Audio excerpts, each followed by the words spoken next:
చేస్తాం, అయినా కానీ మళ్ళీ ఒకసారి దాన్ని గుర్తుంచుకోవడానికి కోసమని మళ్ళీ ఒకసారి కార్యక్రమాలు ఇలా అంగన్వాడీ కేంద్రాలు మాది ఏంటంటే మహిళలు పిల్లలపైన ఎక్కువ ఫోకస్ చేసే డిపార్ట్మెంట్ కాబట్టి అందరూ ఆరోగ్యంగా ఉండాలనే ఉద్దేశంతో మనం ఇలాంటి ప్రోగ్రామ్స్ కూడా అవగాహన కలిగించడానికి ప్రతి గ్రామ పంచాయతీ పరిధిలో ఈ 1 నుంచి 7వ తారీఖు వరకు ఇలాంటి కార్యక్రమాలు నిర్వహించడం జరుగుతుంది.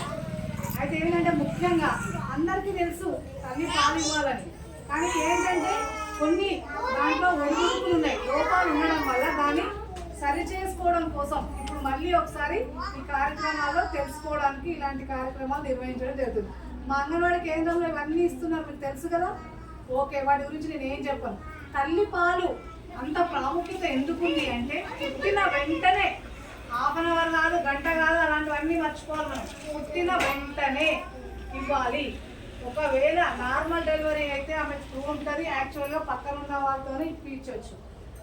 ఒకవేళ సిజరియన్ అయితే అన్కాన్షియస్ లో ఉంటే ఒక మదరు ఆ పక్కన ఉన్న వాళ్ళ పేరెంట్స్ ఉంటారు కదా, అత్త కానీ మామ కానీ అక్క చెల్లి ఎవరెవరు ఉంటారు కదా మన పక్కన, కాబట్టి మనము వాళ్ళ కుటుంబ సభ్యులను కూడా పిలవమన్నాం, అసలు హస్బెండ్స్ ను కూడా పిలవమన్నాం, కానీ వాళ్ళు రారు ఇలాంటి కార్యక్రమాలు. అంటే కుటుంబంలో ఒక గర్భిణీ బాలంత బాధ్యతే కాదు, కుటుంబ సభ్యులందరి బాధ్యత.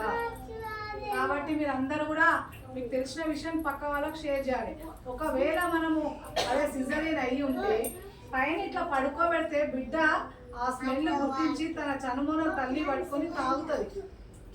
మనకు తెలియదు అలాంటి విషయం, చాలా సెర్చ్ చేసి చెప్పిన విషయాలు ఇవన్నీ. కొన్ని ఫొటోస్ కూడా ఉన్నాయి, టీచర్స్ తర్వాత చూపిస్తారు. ఇంకోటి పాలు ఇచ్చే విధానం కూడా ఏంటంటే మనకు స్కూల్ వచ్చిన తర్వాత ఎవ్రీ కూర్చొనే ఇవ్వాలి, పడుకొని ఇవ్వకూడదు పాలు.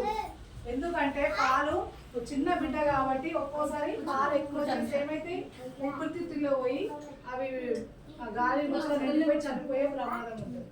కాబట్టి కూర్చొని ఇవ్వాలి. పాలు ఎక్కువ వచ్చినప్పుడు ఇట్లా అనుకొని ఆ పాలు బిడ్డ మళ్ళీ కడుపు నిండేదాకా ఇటు సైడ్ 2 సైడ్లు కూడా ఇవ్వాలి, ఒకే సైడ్ ఇవ్వకుండా. ఇంకోటి పాలు రావాలనేది అపోహ, పైపాలు పట్టడం.